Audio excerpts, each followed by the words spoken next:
Poor twins hold a young billionaire's hand and say, "They only asked us to sing at the party to make fun of us. Can you help us?" What happens next is unforgettable. The alarm went off at 5:30 in the morning, but Marcy was already awake.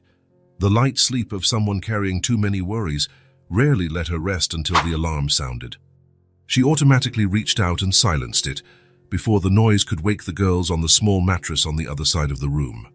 The faint light of dawn barely seeped through the window, which was covered by a makeshift curtain. Marcy got up, feeling the cold floor beneath her feet, and walked to the cramped kitchen. The daily ritual began the same way: light the stove, heat the water for coffee, and try to make the little they had last as long as possible.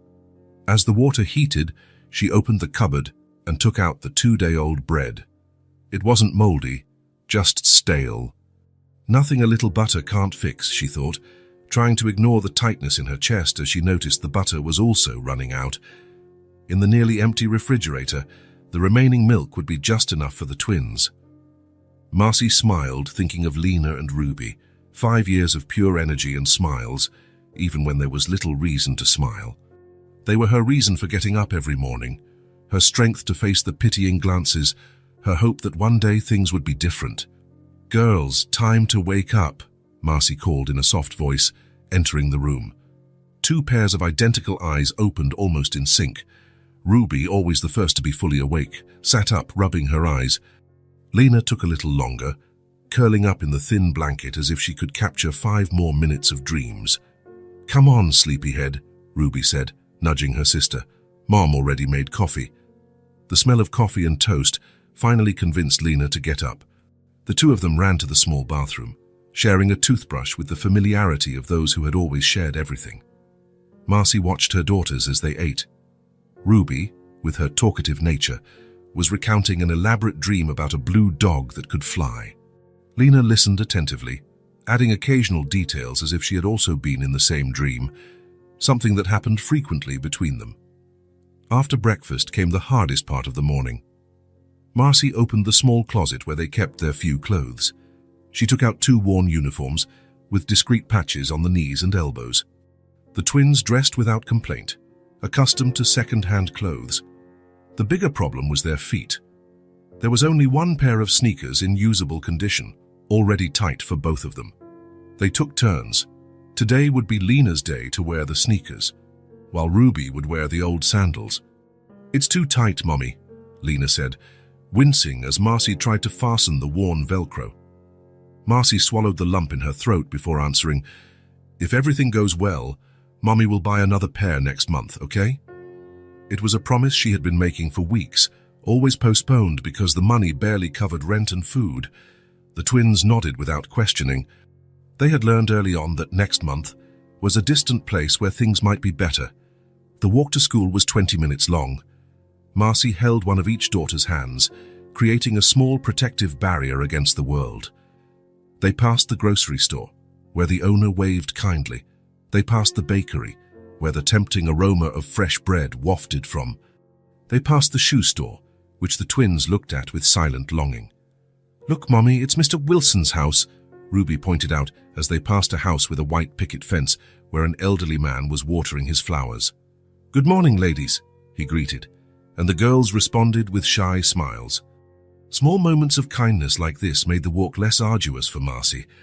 It was as if every smile directed at her daughters was a reminder that, despite the hardships, they were not completely alone in the world. A few blocks from the school, Marcy neatened her daughter's hair, checked if they were presentable, and gave her daily advice. "Remember, girls, head high, back straight, and be polite." It was her mantra against prejudice, her way of arming them against the stares and comments that would inevitably come. The twins repeated the words like a well-learned lesson. They arrived at the school building, an imposing structure that made Marcy feel even smaller. Children from wealthy families stepped out of expensive cars, wearing pristine uniforms and designer backpacks. Marcy swallowed her wounded pride and walked with her daughters to the entrance. "You go straight to your classroom, like always," she reminded them. "Mommy goes in through the side door, remember?" The twins nodded. They knew their mother was the school's janitor, something that never bothered them, but sometimes led to cruel comments from other children. Marcy knelt and hugged them both. "Be good. Learn a lot. I'll see you at lunch." The girls waved and entered through the main door, trying to blend in with the other children. Marcy watched them until they disappeared down the hall before heading to the staff entrance. In the classroom, the twins sat together in the back row. The morning passed with lessons in math and reading. Lena and Ruby remained quiet, answering only when called on directly by Ms. Bennett, their teacher. After lunch, a simple sandwich Marcy had prepared, it was time for music class. The children headed excitedly to the special room at the end of the hall. The music room was different from the others. It had a piano in the corner, colorful drums stacked in an open cabinet, and flutes lined up on a shelf.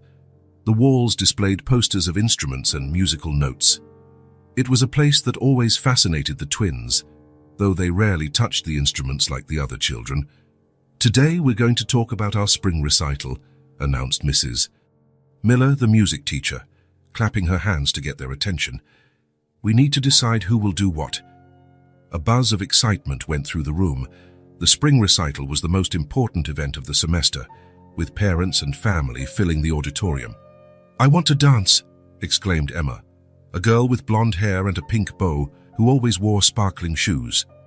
"I'll play the piano," declared Tyler, whose parents had hired a private tutor for him since he was 3. Mrs. Miller wrote the names on the board, smiling. "Great. And who will sing the main solo?" Several hands shot up immediately. The teacher scanned the room, considering the options. "We need someone with a different kind of voice this year," she commented. It was then that Brittany, the girl who always sat far from the twins, turned and pointed at them with a smile that didn't reach her eyes. "What if it were them?" she suggested, her voice sweet but laced with venom. The twins, Josh, the most popular boy in the class, chuckled.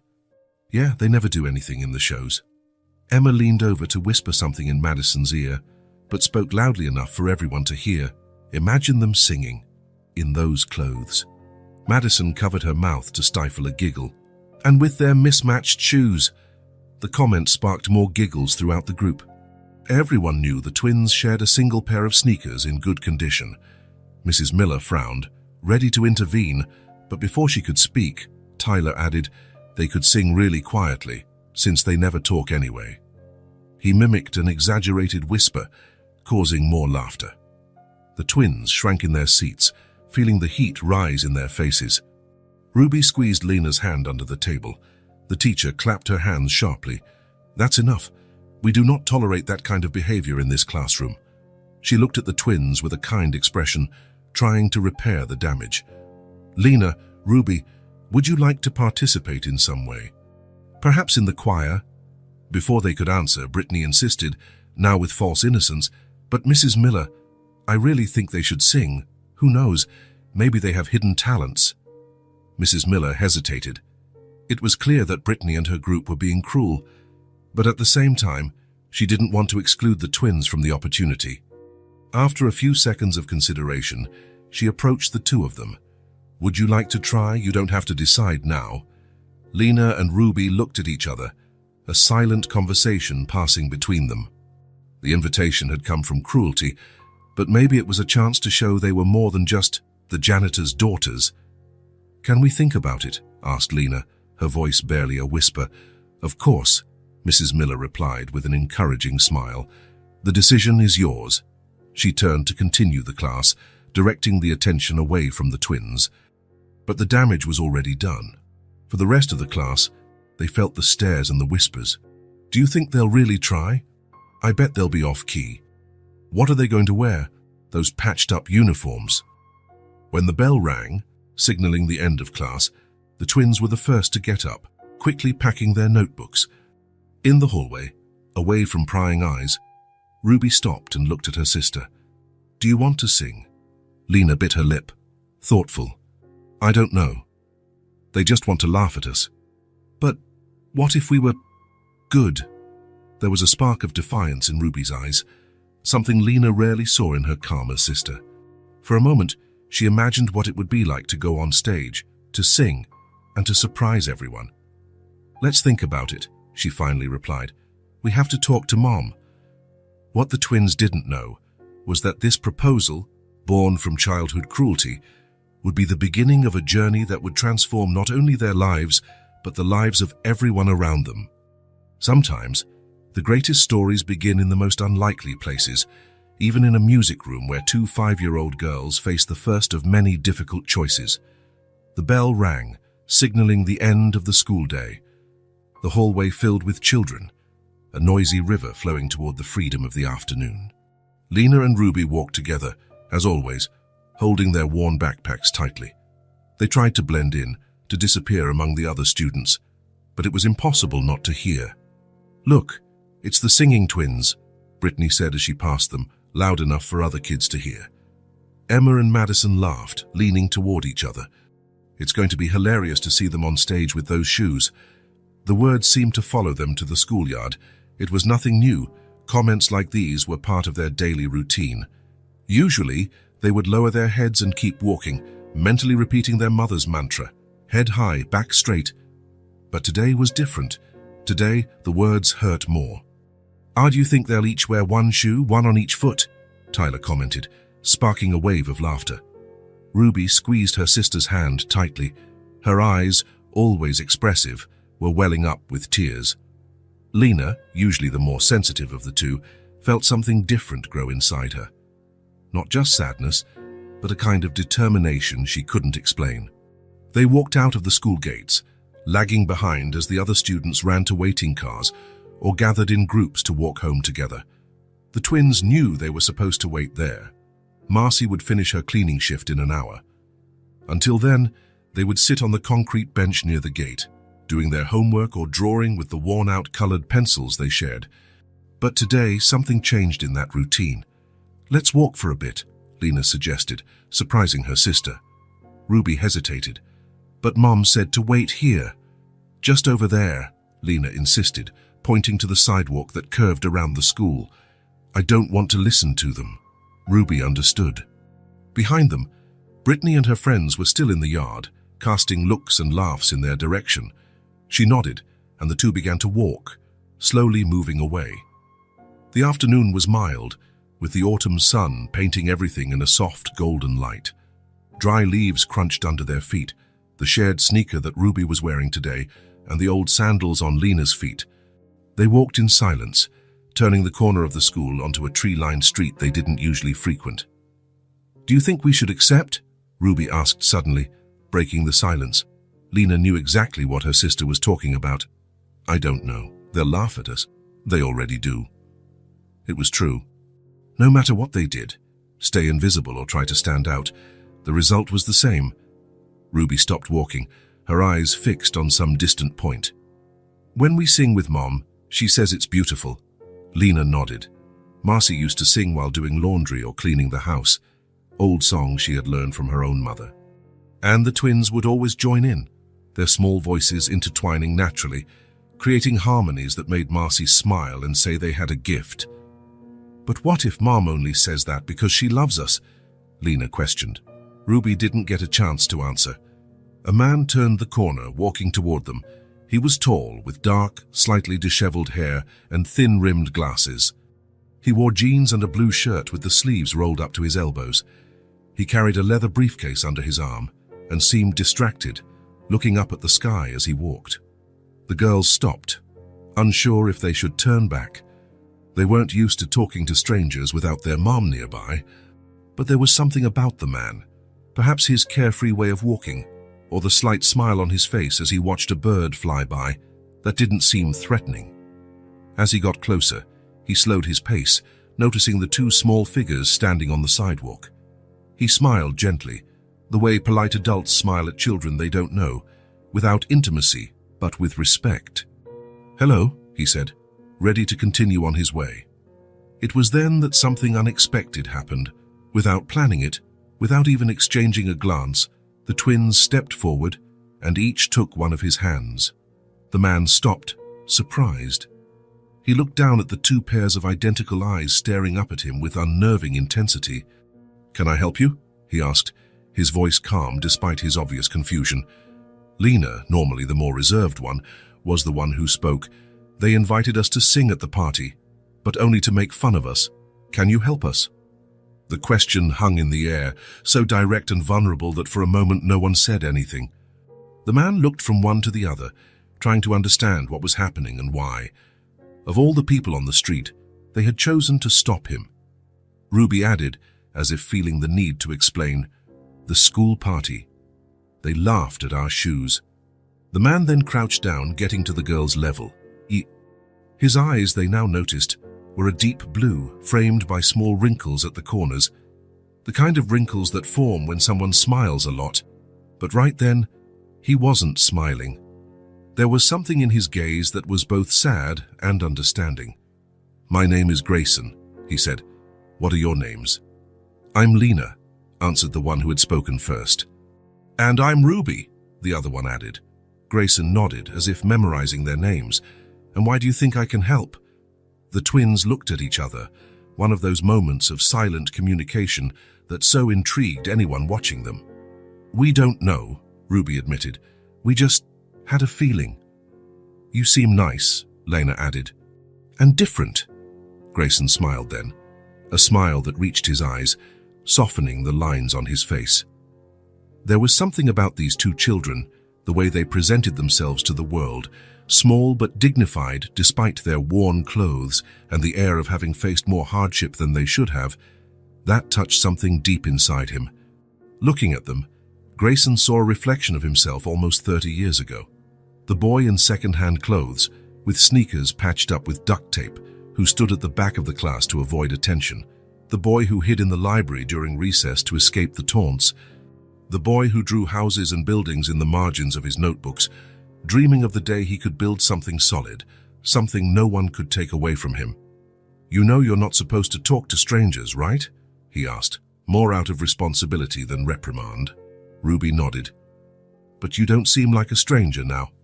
"We've already told you our names." The childish logic made Grayson smile again. He took a closer look at the two of them. Identical at first glance, same dark, expressive eyes, same brown hair in simple ponytails, same light olive skin. But now he noticed the small differences. Lena had a more serious, more analytical gaze. Ruby seemed to have a more restless energy, her fingers tapping lightly against her leg as she spoke. And then his eyes caught the details that were likely the source of the mockery. Lena's uniform had a discreet patch on the elbow, stitched with a slightly different colored thread. Ruby wore a worn but clean sneaker, while Lena was in old sandals that looked too small for her feet. "About the party," Grayson began, weighing each word. "And why do you want to participate if you think they're making fun of you?" Another exchange of glances between the twins. "Because," Ruby started. "We never participate in anything," Lena completed, "and it would make Mom happy." "But we're scared," Ruby admitted. "We don't have nice clothes or matching shoes." Grayson felt a lump in his throat. He remembered the only time he had participated in a school performance, when he was 7. His mother worked 2 jobs and had no money to buy the requested costume. She had spent nights sewing something similar to what the others would wear, using fabric from an old curtain.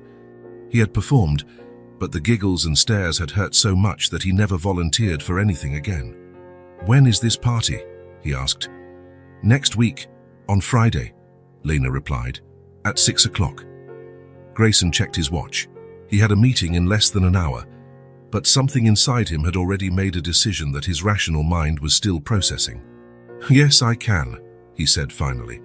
The twins' faces lit up with a mix of surprise and hope. "Really?" Ruby asked, as if she couldn't believe it. "Really?" Grayson confirmed.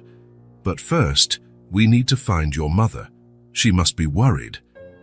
The girls agreed, explaining that their mother worked at the school as a janitor and would be finishing her shift soon. They suggested going back to the bench near the gate, where they usually waited. As they walked back, Grayson talked to them, asking about school, what they liked to do, and the song they would sing. He found out they loved to draw, that Lena dreamed of being a doctor, that Ruby wanted to work with animals, and that they both had been singing the songs their mother taught them since they were little. When they reached the school gate, Grayson looked at his watch again. His meeting started in 40 minutes on the other side of town. "I have to go now," he said. "But I'll come back here tomorrow at the same time. If your mother allows it, we can talk more. And you'll help us with the party," Lena insisted. "I will," Grayson promised. "But first, I need to meet your mom and get her permission." "That's important, understand?"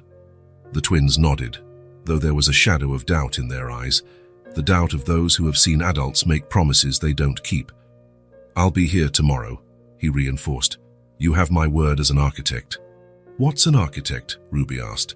"Someone who designs houses and buildings and then helps build them," Grayson explained. The girls' eyes widened. "You make real houses?" Lena asked, impressed. "I do," he replied, smiling. "Now I have to go. Be good, and don't leave here until your mum comes." The twins waved as he walked away. Grayson looked back once, seeing the two of them sitting on the bench, small figures against the large school building. Something inside him warmed, and at the same time ached.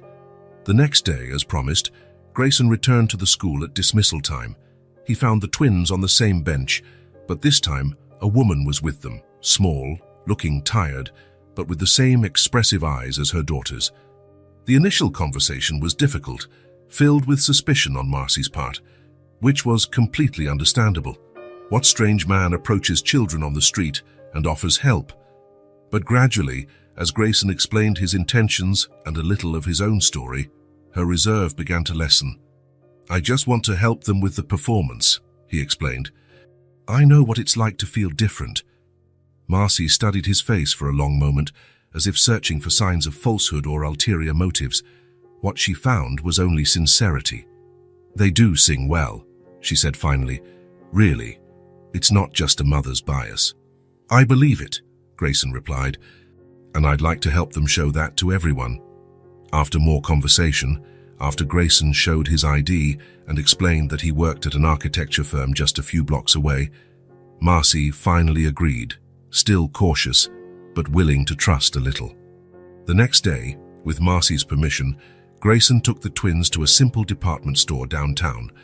It wasn't luxurious, but it sold new, reasonably good quality clothes at affordable prices. The girls had never been in a store to buy new clothes. Everything they had came from donations or thrift shops. "You can choose whatever you want for the performance," Grayson said. The twins looked at each other, paralyzed by so many options.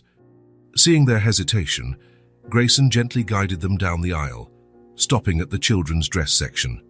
"How about we try some on?" he suggested. With the help of a patient saleswoman, the girls tried on several dresses. The joy on their faces as they saw themselves in the mirror, dressed in something new and beautiful, was a gift Grayson hadn't expected to receive. After much deliberation, they chose two simple but elegant dresses, blue for Lena, green for Ruby, colors that matched their personalities, though they were identical in style. The next stop was the shoe department. There, Grayson insisted that each of them choose a complete pair of shoes. "We don't have to take turns?" Ruby asked, confused. "No," Grayson replied, feeling something tighten in his chest. "You'll each have your own pair." They chose simple black flats, comfortable and suitable for the performance. When everything was selected and paid for, they left the store with 2 bags, one for each girl. On the way back to the school, where Marcy was waiting for them, Grayson stopped and crouched down again to be at their level. "What you have is special," he said, looking intently into each of their eyes. "Don't let anyone hide that." The twins nodded, holding their bags tightly as if they contained precious treasures, and for them, they did. When they got to the school, they handed the bags to Marcy to keep until the day of the performance. Grayson said goodbye, promising to come back to see them sing. "I'll be there," he assured them, with a conviction that left no room for doubt. As he walked away, he heard Ruby's voice calling him. He turned and saw the two of them running towards him. They stopped in front of him, looking up with solemn expressions. "Thank you," Lena said simply. "For believing in us," Ruby added. Grayson smiled, feeling an unexpected emotion wash over him. For a brief moment, he saw the boy he had been again, lonely, insecure, believing he didn't deserve to be in certain places or have certain things. And then he saw the man he had become, now able to extend the hand that no one had extended to him. "The pleasure was all mine," he replied, and it was the truth. The twins smiled and ran back to their mother, their small figures filled with a newfound confidence. Grayson watched them for a moment before continuing on his way, carrying with him the certainty that he would be there on Friday, not just to see them sing, but to witness the beginning of something important, though he didn't yet know exactly what. The afternoon sun was beginning to dip toward the horizon when Marcy finished her cleaning shift at the school. She put away the cleaning chemicals in the supply closet, changed out of her damp work clothes into her regular clothes, and walked to the schoolyard where Lena and Ruby were waiting for her on the usual bench. The twins lit up when they saw her, running in her direction with an energy that seemed endless, even after a long day of classes. "Mommy!" they exclaimed in unison, each holding a paper bag as if they were carrying treasures. "Hello, my little ones," Marcy smiled, crouching to receive their tight hugs. "How was your day?" "We have a surprise," said Ruby, bouncing with excitement. "A big surprise," added Lena, her eyes shining. Marcy frowned. "What kind of surprise?" "We can't show you here," explained Ruby, looking around as if sharing a big secret. "It's for when we get home." "All right," Marcy agreed, intrigued and a little worried. Surprises weren't common in their lives, at least not the good kind. The three of them walked together through the familiar streets, the twins chattering about their day at school, about math class, and a story the teacher had told. But there was something different today, a contained excitement, a secret that made them exchange knowing glances every few steps. Marcy watched her daughters with a mix of curiosity and apprehension. Ruby hugged her bag to her chest, while Lena carried hers carefully, as if it contained something fragile. These weren't the reusable grocery bags they had at home. They were new bags, with a store logo printed on the side. They climbed the 3 flights of stairs to their small apartment. As soon as the door closed behind them, the twins could barely contain their excitement. "Close your eyes, Mommy," Ruby requested. "And no peeking," Lena added. Marcy obeyed, a tired but curious smile on her lips. She heard the girls run to the bedroom, followed by the sounds of paper bags being opened. "You can open them," they announced together. When Marcy opened her eyes, she almost lost her balance. The twins were standing before her, each holding a dress unlike any she had ever seen in their hands before. New, spotless, without patches. A soft blue like a spring sky for Lena, a delicate green like the first leaves of May for Ruby. And not only that, at their feet, 2 open boxes revealed shiny black flats, a pair for each of them. "What? How?" Marcy sat down in the nearest chair, her legs suddenly weak. "For the school performance," Ruby explained, twirling with the green dress held against her body. "Aren't they beautiful, Mommy?" Marcy touched the fabric with trembling fingers. It was soft, good quality. It was nothing extravagant or overly expensive, but for someone who had always depended on donations and thrift stores, it felt like an unimaginable luxury. "Who gave these to you?" she asked, her voice low and careful. The twins exchanged glances again, that silent communication they always shared. "A nice man," Ruby answered simply. "What man?" Marcy insisted, a knot forming in her throat. "The architect," Lena explained. "His name is Grayson. We talked to him after school. And he promised to help us with the performance," Ruby completed. Marcy frowned, trying to understand. Then she remembered. The tall man with glasses and dark hair who had approached the girls at the school exit 2 days ago. He had introduced himself as an architect, said the twins had asked for his help, showed his ID. He seemed sincere, but Marcy had been so tired that day she had barely paid attention. He had mentioned something about helping with the performance, but she had imagined it would be with rehearsals or advice, not this. "You can't accept gifts like this," she said finally. "We'll have to return them." The twins' faces fell simultaneously.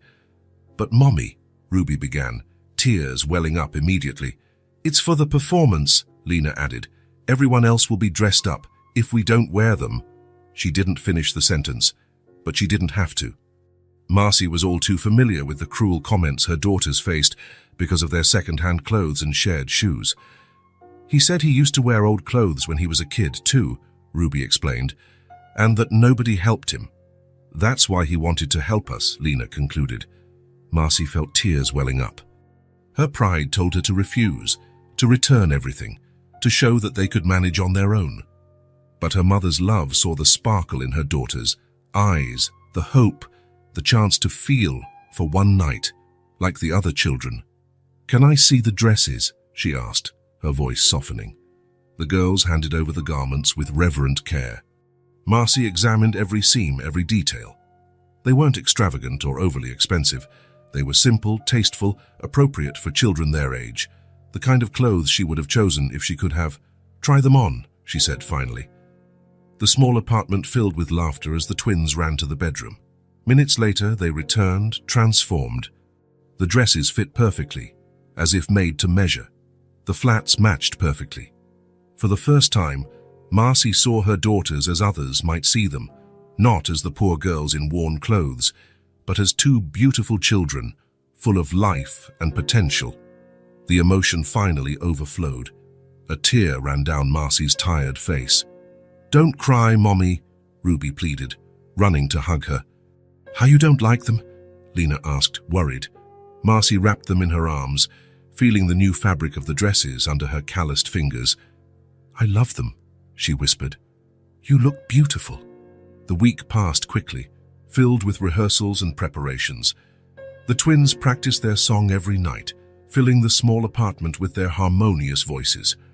Marcy watched, amazed at the confidence growing in them with each passing day. On the morning of the performance, the excitement was palpable. The girls could barely eat their breakfast, anxious for the big moment. Marcy dropped them off at school with promises to be back in time to see them perform at 6 in the evening. Her cleaning shift would end at 4, leaving enough time to go home, shower, change clothes, and return for the performance. She had saved some money to buy flowers, just a small bouquet, but she wanted to have something to give her daughters after their performance. The day went on as usual until, at 3 o'clock, the cleaning supervisor called her into her office. "We need you to stay late today, Marcy," the woman said bluntly. "There was a problem with the night shift, and the auditorium needs to be spotless for the performance." Marcy's heart sank. "But my daughters are performing today. I need to watch them." The supervisor barely looked up from the papers on her desk. "I'm sorry, but we don't have another option. You're the only one available. I can clean the auditorium now and leave at my regular time," Marcy suggested, trying to keep her voice steady. "The auditorium is being used for rehearsals until 5. You'll need to clean between the end of rehearsals and the start of the performance." "But that means that you'll be working during the performance." "Yes," the supervisor completed. "If that's a problem, I can find someone who needs this job more." The veiled threat hung in the air. Marcy swallowed the response she wanted to give. She couldn't lose her job. The rent needed to be paid, the bills wouldn't wait. The food on the table depended on that minimum wage salary. "I'll do it," she said finally, her voice barely audible.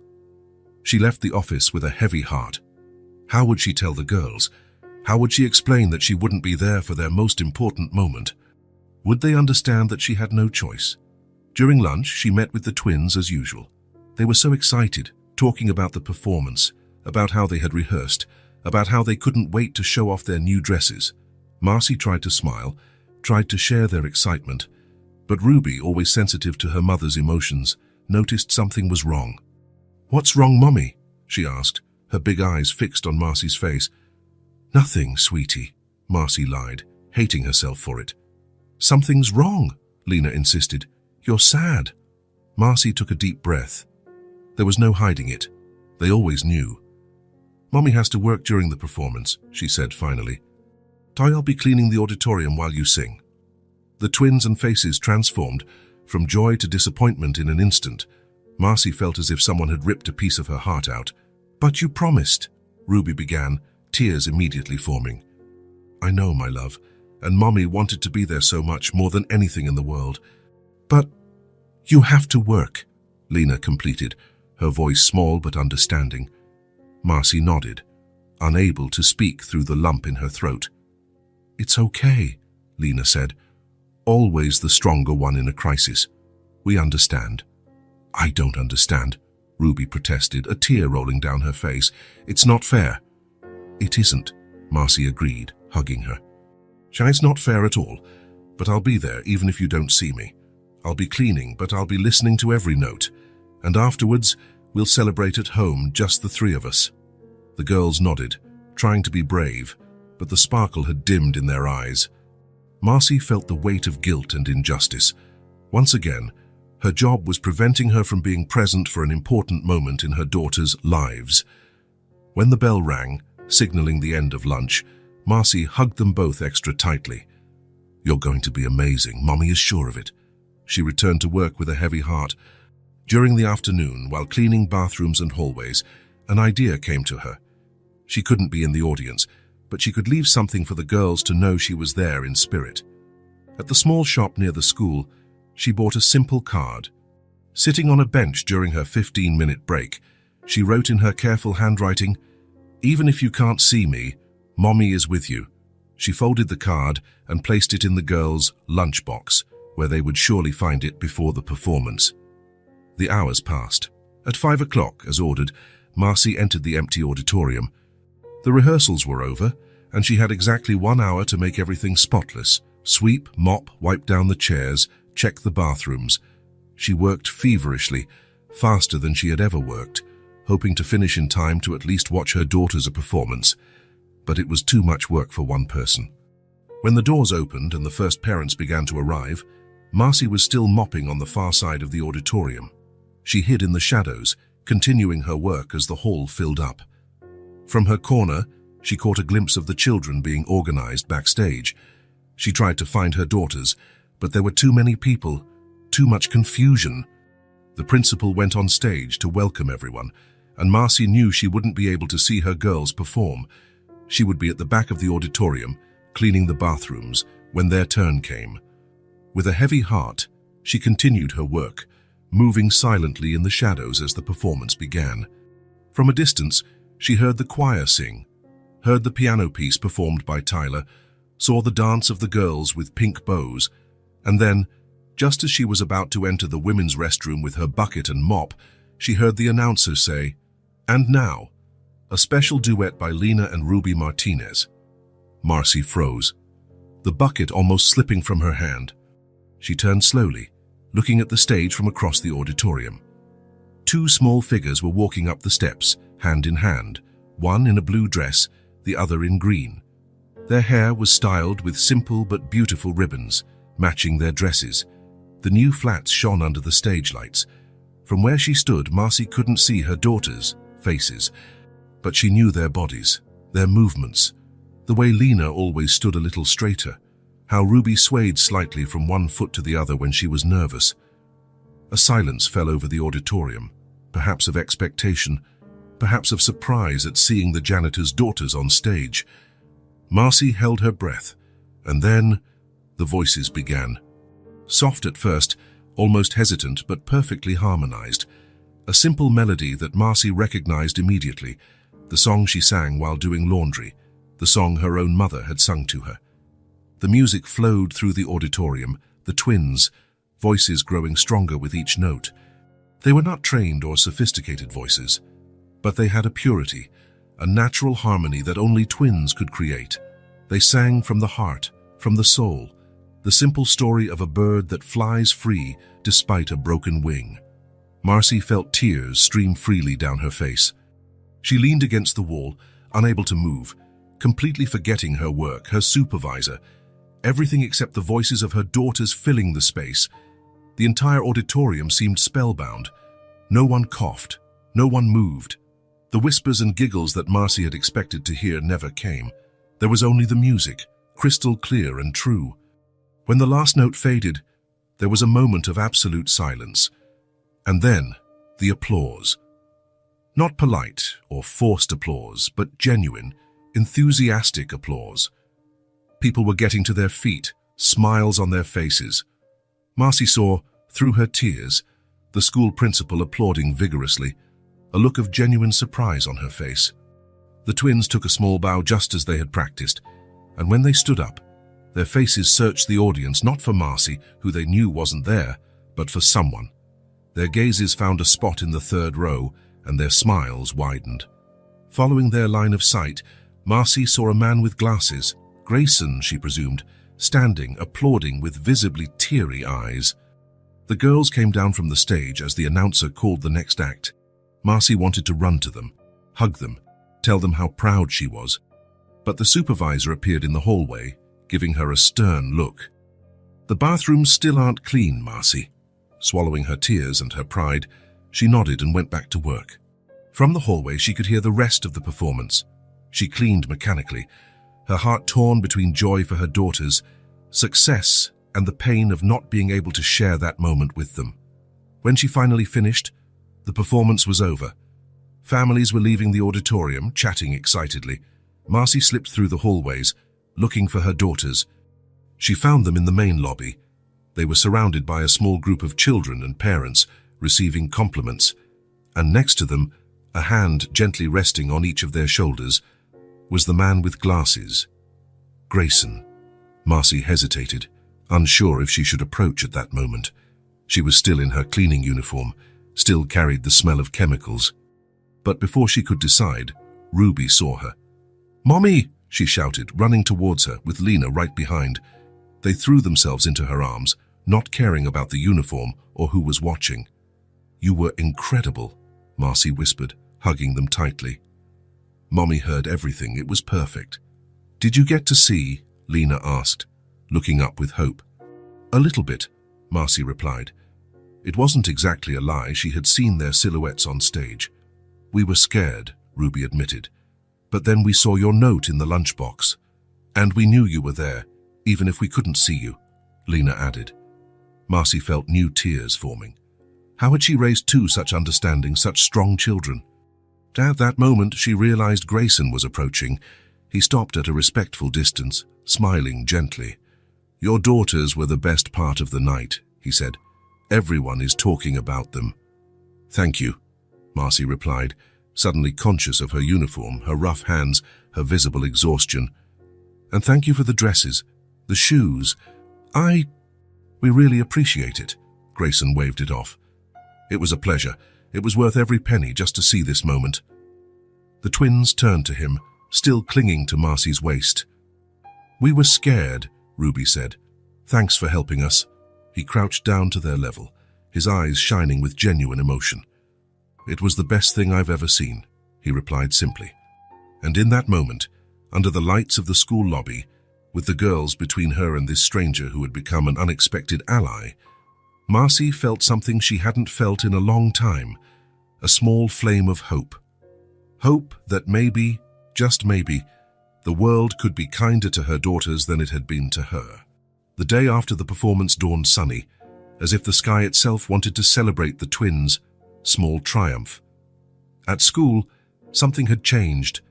The looks were different, some of surprise, others of admiration, some even of newfound respect. The giggles and mean comments about their shoes and clothes subsided, replaced by whispers about their voices and their performance.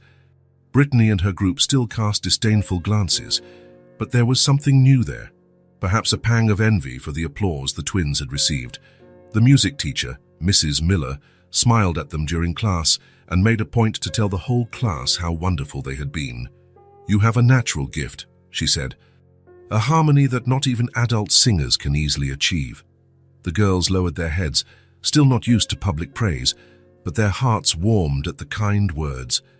When the bell rang, signaling the end of classes, Lena and Ruby gathered their things slowly.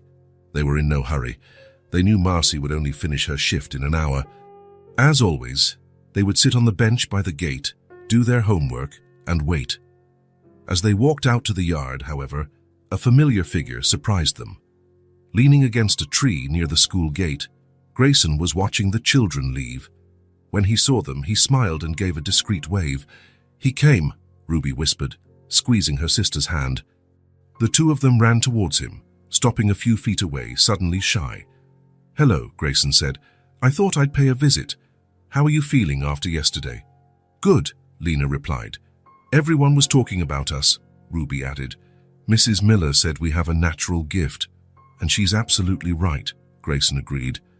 "You were extraordinary." A brief silence settled.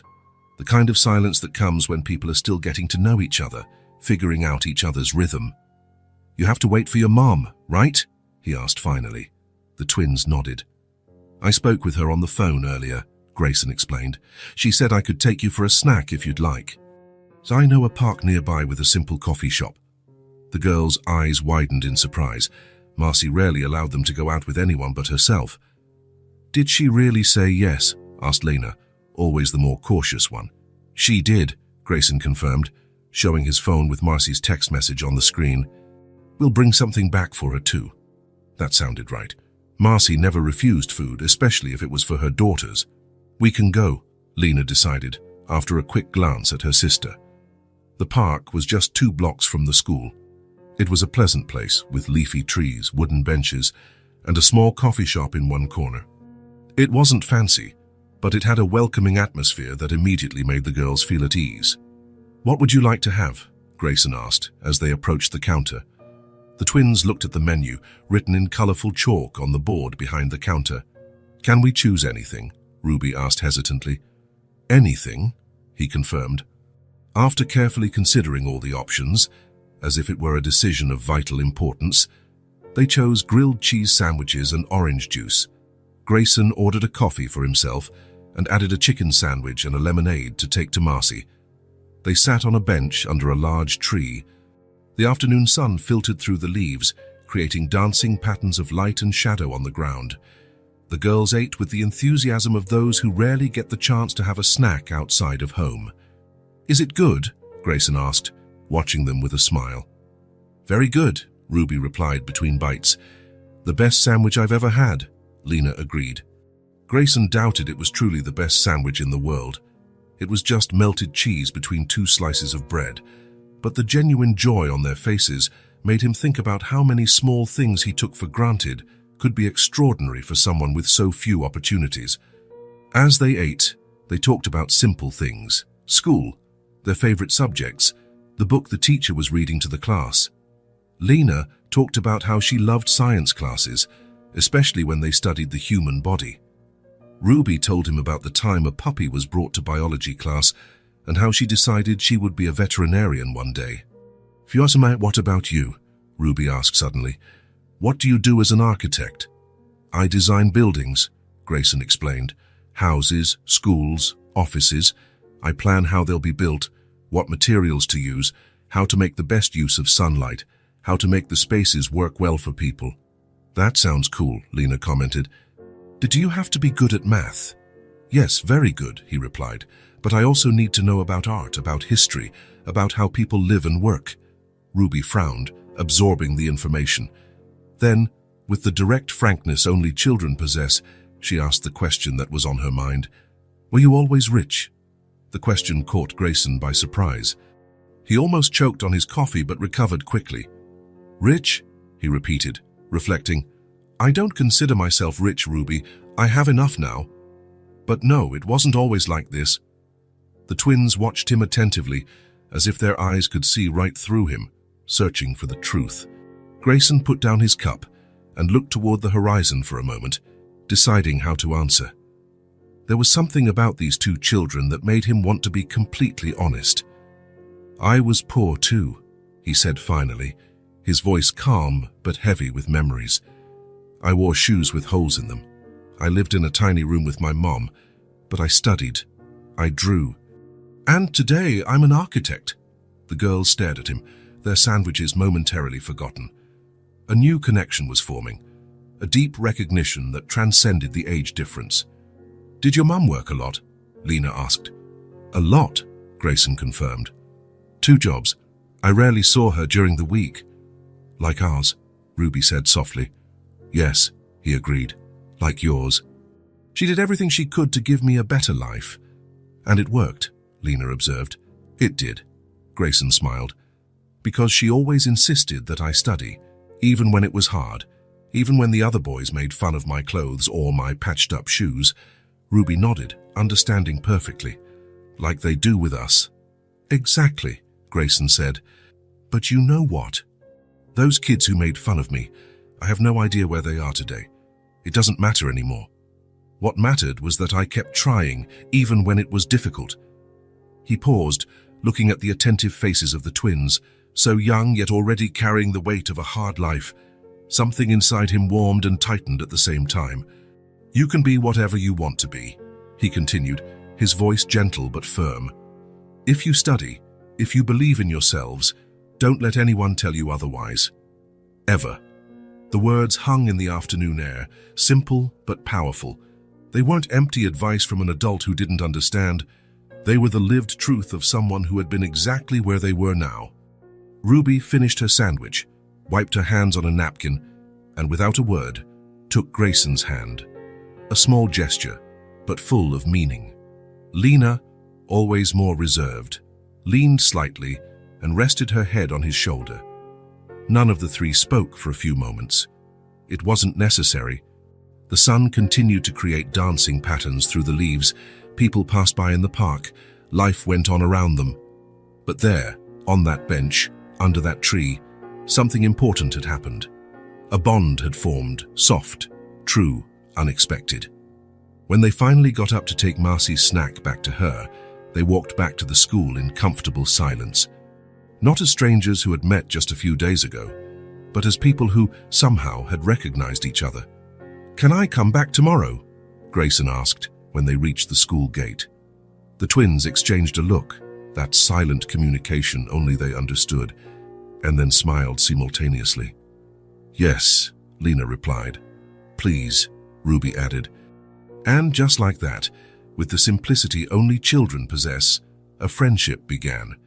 A friendship that, though none of them could know it at that moment, would forever change the course of their lives. In the weeks that followed the performance, a new rhythm was established. 3 times a week, Grayson would wait for the twins at the school exit. Sometimes he would take them for a snack in the park. Other times they would just walk together, talking about their day. He helped them with their homework, especially math, which Lena loved and Ruby found challenging. Marcy observed this new friendship with a mixture of gratitude and caution. She saw the joy in her daughters' eyes when they spoke of him, noticed their growing confidence, and saw how they returned from these meetings with new ideas and questions. But she also worried. Life had taught her to be wary of unexplained kindness. On a rainy Thursday, when Grayson brought the girls back to the school to meet Marcy after her shift, they were soaked and laughing. They had jumped in puddles along the way, sheltered by a single large umbrella that could barely cover the 3 of them. "Sorry," he said, seeing Marcy's concerned expression. "The rain caught us by surprise on the way back." "It's okay," she replied, pulling small towels from her bag to dry her daughter's hair. They seemed to have had fun. "It was so much fun, Mommy," exclaimed Ruby. "And we made paper boats and set them sailing in the water. And Grayson taught us how to calculate how long it would take for them to reach the other side," Lena added. Marcy smiled, recognizing his ability to turn even a rainy day into an opportunity for learning and fun. "Are you coming for dinner tonight?" she asked, surprising herself with the spontaneous invitation.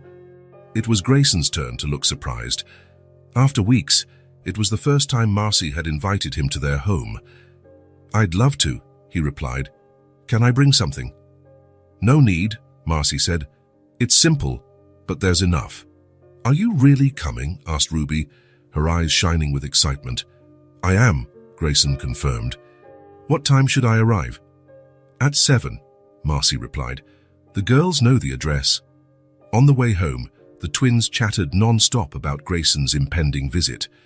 Marcy listened with a smile, but her mind was busy with other concerns.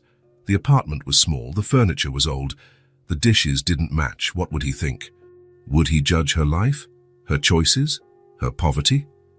As soon as they arrived, Marcy had the girls start their homework while she began preparing dinner. She cleaned the small apartment, though it was already tidy. Organization was her point of pride, something no one could take from her even in the hardest times. Dinner would be pasta with tomato sauce and some vegetables, simple, but nutritious and tasty. It was the twins' favorite dish and something that fit her tight budget. At 7 o'clock sharp, the doorbell rang. The girls raced to the door, fighting over who would open it first. Grayson was there, holding a small bouquet of colorful wildflowers and a box of chocolates. "5 flowers for the lady of the house," he said, handing the bouquet to Marcy, "and chocolate for dessert, if that's all right." "You didn't have to," she replied, blushing slightly as she accepted the flowers. "But thank you."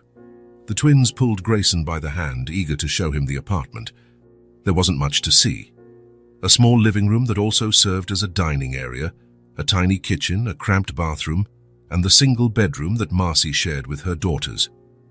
"This is our drawing corner," Ruby explained, pointing to a small table in the corner of the living room, covered with papers and colored pencils. "And this is where we study." Lena pointed to the dining table, where their school books were still open. "And we sleep in there," Ruby added, gesturing to the room where a double bed and a mattress on the floor were visible through the slightly open door. Grayson looked at everything with genuine attention, without a trace of pity or judgment on his face. What he saw was not the poverty or the limitations of the space, but the signs of a true home. The girls, drawings stuck to the fridge with makeshift magnets, a vase with carefully arranged artificial flowers, clean, though faded, curtains, every surface shining from being so clean. "You have a beautiful home," he said sincerely. The girls smiled, proud, while Marcy watched him from the kitchen counter, trying to decipher if the compliment was genuine or just politeness. Dinner was served at the small table. They talked about the school day, about the science project Lena was working on, about the book Ruby had started reading. Grayson told funny stories about his work, about a client who wanted a star-shaped house, and another who insisted all doors should open outwards for the sake of energy flow. The twins laughed, asking 1,000 questions. Marcy participated occasionally, more reserved, but gradually relaxing as she realized Grayson seemed genuinely comfortable in their small apartment. After dinner and dessert, the chocolates were carefully divided into equal parts. The girls asked to show Grayson their latest drawings. He examined them seriously, making specific comments on each one, treating them like works of art worthy of consideration. "You two can go get ready for your bath now," Marcy said finally, noticing it was getting late. The twins protested briefly but obeyed, leaving the adults alone in the small living room. A silence settled between them, not uncomfortable, but full of unasked questions. Marcy poured coffee for both of them, sitting down at the table again. "Thank you for dinner," Grayson said, "and it was delicious." "It was just pasta," she replied, shrugging. "Made with care," he observed, "like everything here." Marcy looked around her small apartment, momentarily seeing it through a stranger's eyes. It was small, yes, simple, of course, but it was also clean, organized, welcoming, a refuge she had built with great effort. "It wasn't always like this," she said softly. "There were harder times." Grayson just nodded, not pushing, giving her space to continue or not. Something in his demeanor, the lack of judgment, the genuine patience, made Marcy feel she could speak. Maybe it was the exhaustion of carrying everything alone for so long. Maybe it was the basic human need to be understood. "I became a mother early," she began, her eyes fixed on her coffee cup. "I was left, but I was never ashamed of cleaning. It's how I provide food, pencils, and baths." Her voice was calm, without self-pity. They were simply the facts of her life, laid out with the dignity of someone who had done the best she could with the hand she was dealt. Grayson didn't offer empty words of comfort or expressions of pity. He just listened, with respect and full attention, as if her every word was important. "The girls are everything to me," Marcy continued. "Sometimes I wonder if I'm doing enough, if they'll have better chances than I did." "They are extraordinary," Grayson said softly, "intelligent, kind, creative. That doesn't happen by accident." Marcy looked up, meeting his gaze. She saw no condescension or pity. She saw recognition of her worth, her strength, her struggles and achievements. For the first time in many years, perhaps since her daughters were born, Marcy felt that someone saw her whole, not just as the cleaner, the single mother, the poor woman, but as Marcy, complete, complex, imperfect, resilient.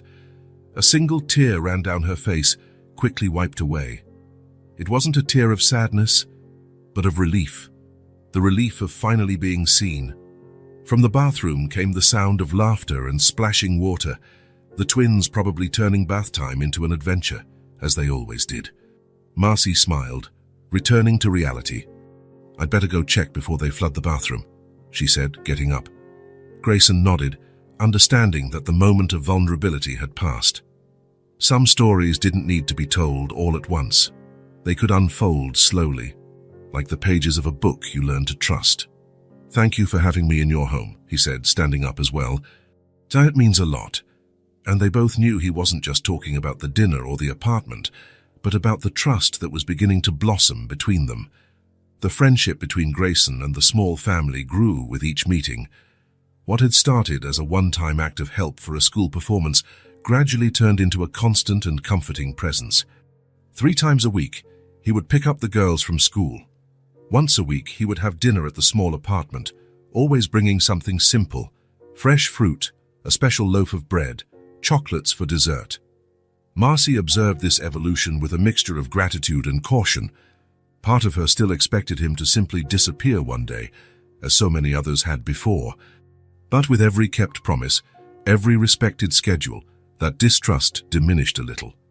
On a sunny Saturday in autumn, as the leaves began to change color and the air carried that first promise of coolness, Grayson showed up at the apartment earlier than usual.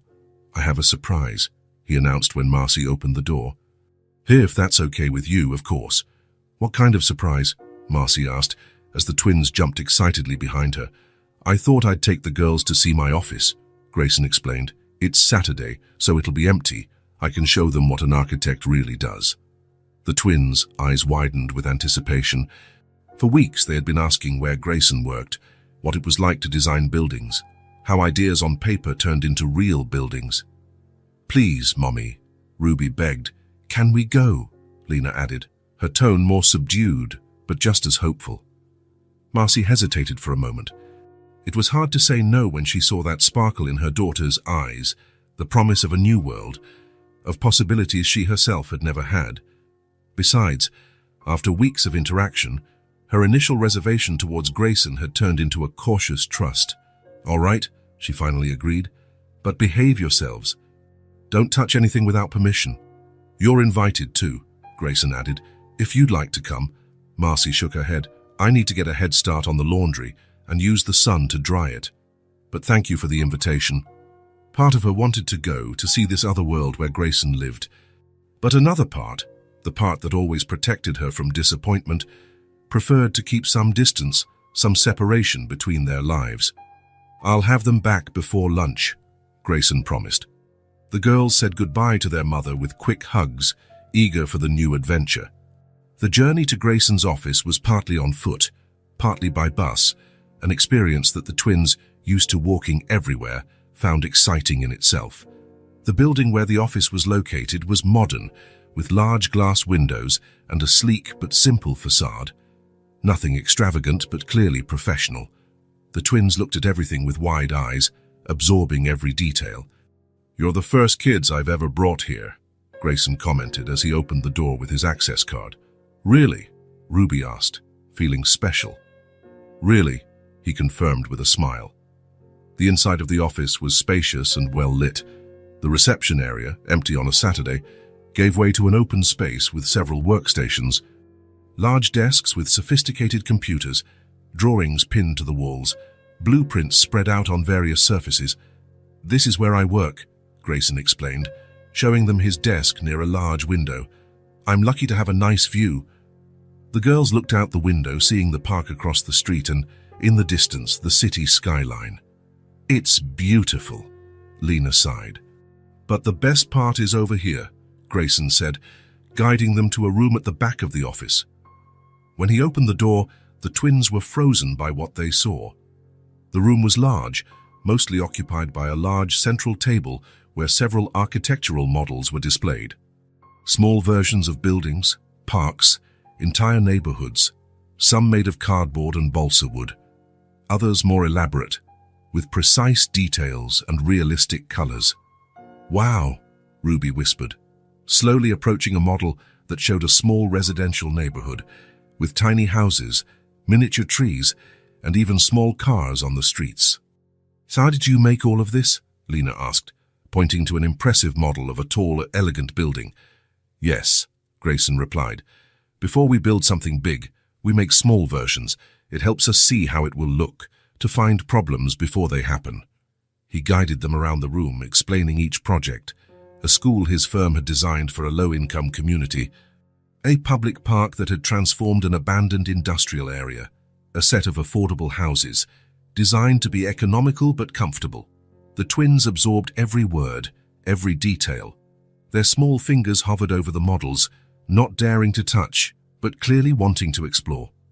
"You can touch this one," Grayson said, indicating a simpler model of a 2-story house. "This one has already been approved and built. In fact, it was my first big project." With reverent care, the girls touched the small house, marveling at the details: tiny windows that opened, a small backyard, even a miniature tree next to it. "How did you manage to do this?" Ruby asked, gently touching the removable roof that allowed a view of the house's interior. "I started with a drawing," Grayson explained. "Everything starts like that, with a simple line on paper." He took them to another part of the room, where corkboards displayed dozens of drawings, some done by hand, others printed from computers, floor plans, elevations, conceptual sketches, technical details. "Here is the evolution of a project," he showed them. "Ties from the first scribble to the final drawing, ready to be built." The girls watched, fascinated, at the progression of the drawings, how a simple idea, an almost childlike sketch, evolved into something complex and sophisticated. "But the first step is always the same," Grayson continued, walking over to a shelf. "An idea and a place to record it." He took 2 small hardcover notebooks from the shelf, one green and one blue. They were simple sketchbooks, but of good quality, with thick, smooth pages. "For you," he said, handing the green one to Ruby and the blue one to Lena. "Everything starts with a line." The girls received the sketchbooks as if they were precious treasures. "Can I draw anything in it?" Ruby asked, stroking the cover. "Anything," Grayson confirmed. "Ideas, dreams, things you see, things you imagine." "Even if they're not buildings?" Lena questioned. "Of course," he smiled. "Drawing is a language. You can use it to express anything." The twins opened their new notebooks, feeling the paper under their fingers, imagining the possibilities. "What do you dream of doing when you grow up?" Grayson asked, sitting in a nearby chair. Ruby didn't hesitate. "I want to be a veterinarian." "I want to be a doctor," Lena replied almost simultaneously. Grayson smiled, not surprised. Ruby always talked about the animals she saw on the way to school, always stopped to pet stray cats, always asked about the dogs that passed by. Lena, on the other hand, was methodical, curious about how things worked, always wanting to understand the why of everything. "Those are wonderful professions," he said. "Do they both require a lot of studying?" "I know," Lena replied seriously. "You need to go to college and then do a residency." "And how do you know that?" Grayson asked, genuinely impressed.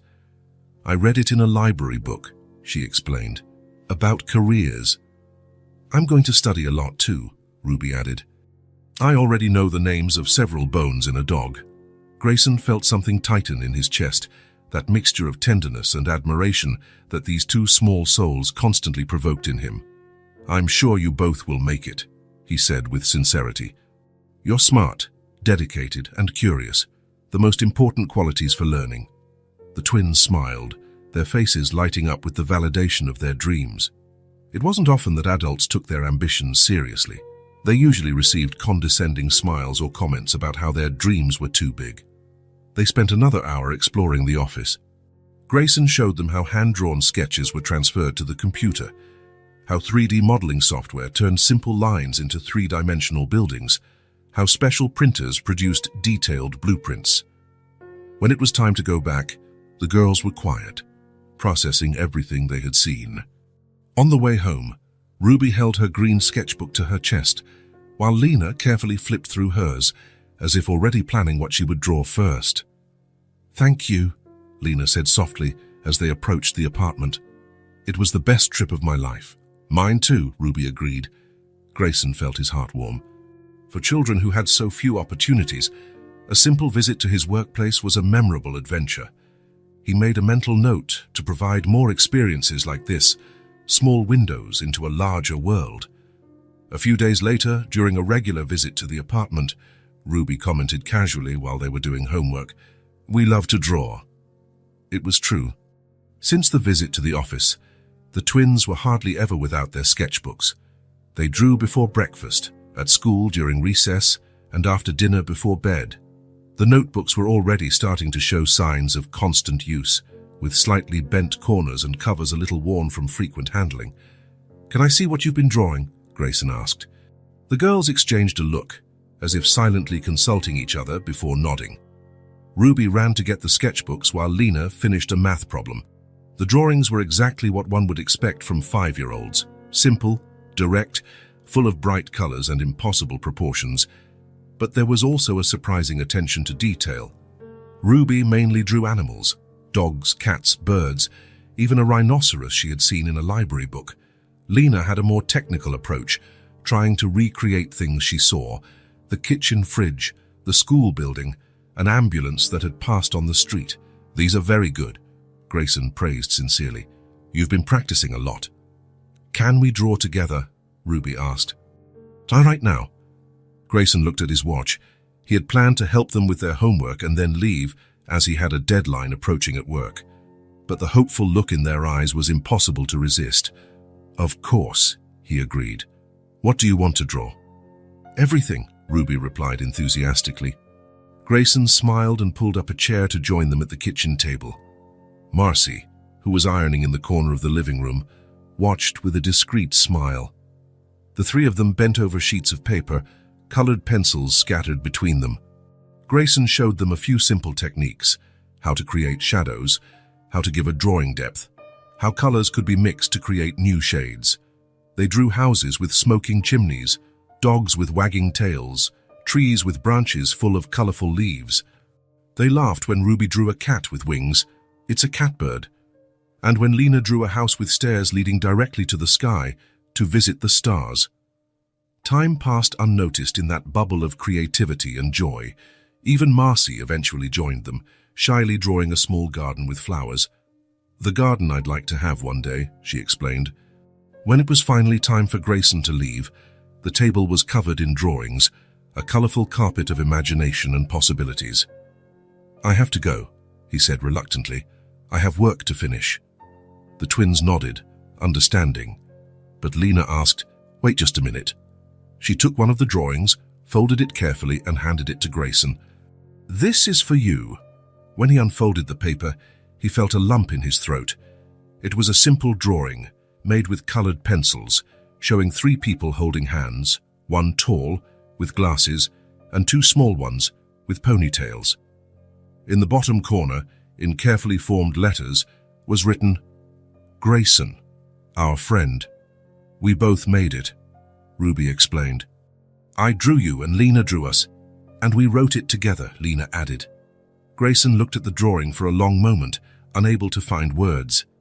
It was a simple gift, just paper and colored pencils, but it carried a meaning that no expensive gift ever could show. "Thank you," he said finally, his voice a little hoarser than usual. "I'll keep it forever." And he knew he would. Not just the physical drawing, which would be carefully preserved, but the memory of that moment, of that pure gesture of affection and trust. That night, in his apartment, Grayson found a special place for the drawing, a small frame that would sit on his work desk. There, among sophisticated blueprints and important contracts, would be that simple reminder of what truly mattered. He looked at the drawing one last time before sleeping, smiling at the 3 figures holding hands. 3 people who, by chance or destiny, had found each other and, in the process, found something they didn't know they were looking for. Grayson treasured that drawing as if it were a medal. In a way, it was exactly that. The greatest honor he had ever received. The silent recognition that, somehow, he had become part of the lives of these 2 extraordinary children, and they, without a doubt, had become an essential part of his. Autumn progressed, painting the trees in shades of gold and red. 3 months had passed since the school performance, since the day 2 small twins had approached a stranger on the sidewalk asking for help. What had begun as a chance encounter had transformed into something deep and meaningful for everyone involved. Grayson had become a constant presence in the small family's life. 3 times a week, he picked up the girls from school. On Saturdays, he took them on small adventures, to libraries, parks, free exhibitions. Once a week, he had dinner at the small apartment, always bringing something to complement the simple meal Marcy prepared. The twins blossomed with this new presence in their lives. Their grades improved, their confidence grew. Ruby no longer shrank when classmates made comments about her clothes. Lena raised her hand in class, offering answers without fear of being wrong. The sketchbooks Grayson had given them were almost completely filled with sketches, visual stories, and colorful dreams. Marcy watched this transformation with a mixture of gratitude and caution. On one hand, her heart warmed to see her daughter's happiness, the opportunities they were having, the confidence they were developing. On the other, years of disappointment and abandonment had taught her to wait for the moment when everything would fall apart, when Grayson would get tired, move on and disappear from their lives as so many others had done before. One Thursday evening after dinner, when the girls were already asleep, Grayson remained in the small living room, a cup of coffee in his hands, his gaze thoughtful. Marcy was washing the dishes, the comfortable silence between them broken only by the gentle clinking of plates. "Can I talk to you about something important?" Grayson finally asked. Marcy felt a tightness in her chest. This was it. The moment she had secretly feared, when he would announce that he needed to step away, that it had been fun, but he had to get on with his life. "Of course," she replied, drying her hands on a dish towel and sitting down at the table across from him. Grayson seemed nervous, a rarity in his usually confident demeanor. He adjusted his glasses, took a deep breath as if organizing his thoughts. "I've been thinking a lot about Lena and Ruby," he began. "About their future." Marcy nodded, trying to brace herself for what was to come.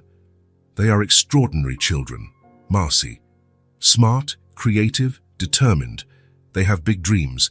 Ruby with her veterinary ambitions, Lena with medicine, and they have all the potential to achieve them." "I know," she replied softly. Pride in her daughters was a constant in her life, as was the worry that she couldn't give them the opportunities they deserved. "The problem is, achieving those dreams costs money," Grayson continued. "A lot of money.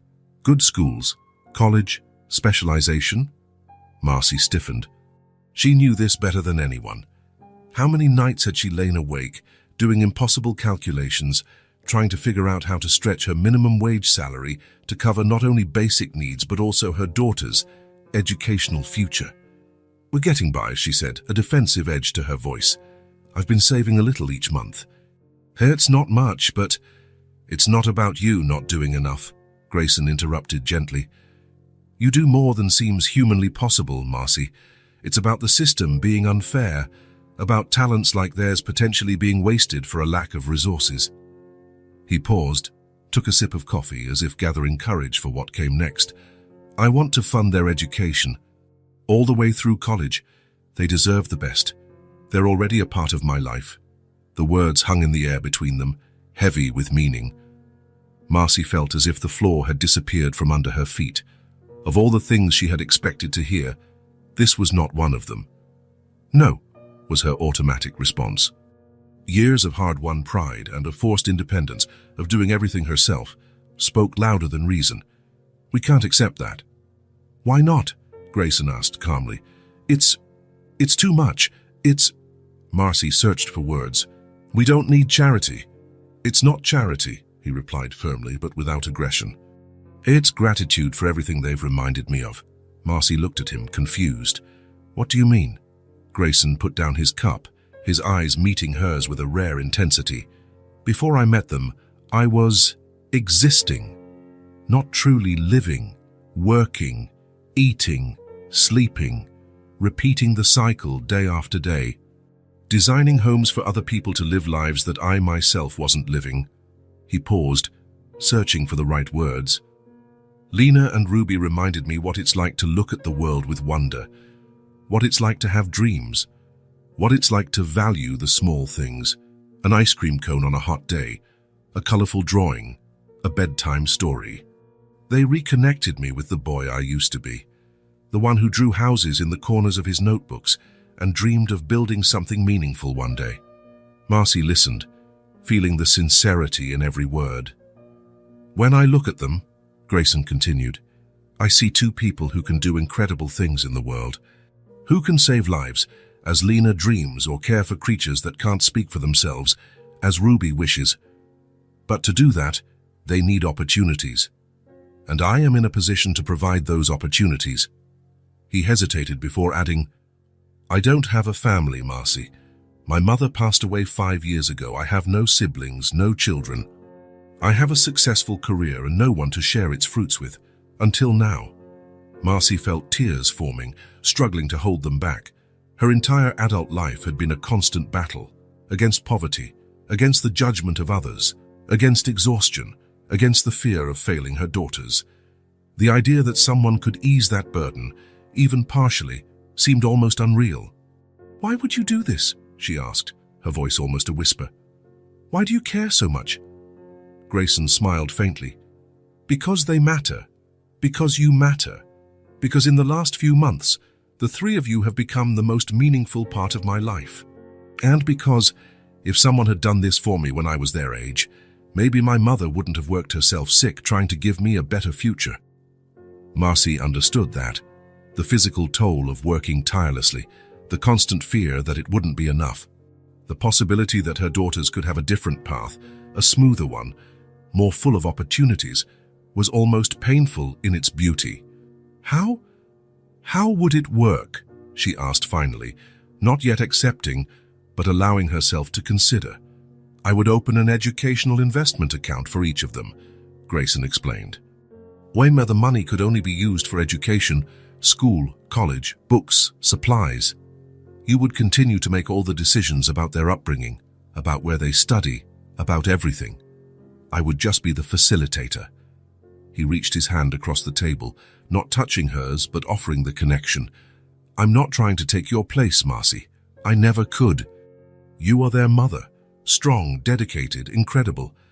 I'm just offering to be a support, a bridge to the opportunities they deserve. Marcy looked at that outstretched hand, feeling the weight of the decision. To accept would mean admitting she couldn't do it all alone, something she had refused to acknowledge for so long. But it would also mean giving her daughters a chance she never had. I need to think, she said finally. Of course, Grayson replied, withdrawing his hand without any sign of offense. Take all the time you need. That night, after Grayson left, Marcy sat on the edge of the bed watching her daughters sleep. Ruby was hugging a mended teddy bear. Lena was asleep with a book still open beside her. So small, so full of potential. She remembered her own childhood dreams. She had wanted to be a teacher, loved books, imagined herself in a classroom full of children eager to learn. Life had taken a different path, with an early pregnancy, a failed relationship, limited choices. She didn't regret the twins, never, but she wondered what it would have been like to have someone who believed in her enough to invest in her future. The next morning, when Grayson arrived to pick up the girls for school, Marcy greeted him with eyes tired from a night of reflection. Yes, she said simply. For them. I accept your offer. Grayson nodded, understanding how much that acceptance had cost her, how much pride and independence she had to set aside. Thank you for your trust, he replied. I promise I won't let you down. It was only when the girls had left for school, when she was alone in the small apartment, that Marcy finally allowed herself to cry. They weren't tears of sadness or frustration, like so many she had shed before. For the first time in many years, she was crying from relief. The relief of knowing her daughters would have real chances, that their dreams wouldn't be limited by poverty, that the future held possibilities beyond what she alone could provide. The following week, Grayson took care of all the paperwork. Accounts were opened, documents were signed, a plan was established. He made no fuss, handling everything with the respect and discretion Marcy deserved. For the twins, nothing seemed to change. Grayson was still just the friend who picked them up from school, who drew with them, who brought small surprises. On a particularly sunny Wednesday, defying the cold that was beginning to set in with the approach of winter, Grayson showed up at the school exit with a novelty. He was carrying a picnic basket, something that immediately caught the girls' attention. What's that? Ruby asked, her eyes shining with curiosity. Today is an outing day, he announced with a smile. I talked to your mum, and she said I could take you to the botanical garden. There's a special exhibition of medicinal plants that I thought you'd like to see." "Really?" exclaimed Lena, already imagining all the things she could learn about plants that heal. "Really," Grayson confirmed. "Tyat and I brought a snack for us to eat there." The twins exchanged looks of pure joy before running to him, laughing with the freedom only children possess. Grayson bent down slightly, holding out his hands. Each of the girls firmly took one of them. And so the three of them began to walk down the street with its uneven sidewalk, Grayson in the middle, a twin on each side. They chatted excitedly about what they would see in the park, about the plants Lena already knew from books, about the animals Ruby hoped to find. To anyone watching them from a distance, they would have looked just like a small family, a father and his two daughters on their way to a common outing. But they knew they were something different, something equally precious. A family that had chosen each other, people who had met by chance and consciously decided to be part of each other's lives. From the school window, where she was finishing cleaning a classroom, Marcy watched them. She saw her daughters holding Grayson's hands, saw the three of them talking and laughing as they walked away. A few months ago, such a sight would have filled her with apprehension, with doubts, with the fear of losing them in some way. But today, something was different. For the first time in years, perhaps for the first time since she found out she was pregnant, Marcy looked at the future without fear. A future where her daughters would have not just the basics to survive, but opportunities to thrive. A future where she would not carry the entire weight of responsibility alone. A future with possibilities that once seemed unattainable. Marcy smiled, watching the three of them shrink in the distance. She returned to her work with a new sense of peace. Tomorrow, for the first time, did not seem like an enemy to be feared, but an ally full of promises. If this story touched your heart, subscribe to the channel and turn on notifications so you don't miss the next ones. Leave a like because it helps this story get recommended to more people. See you in the next story.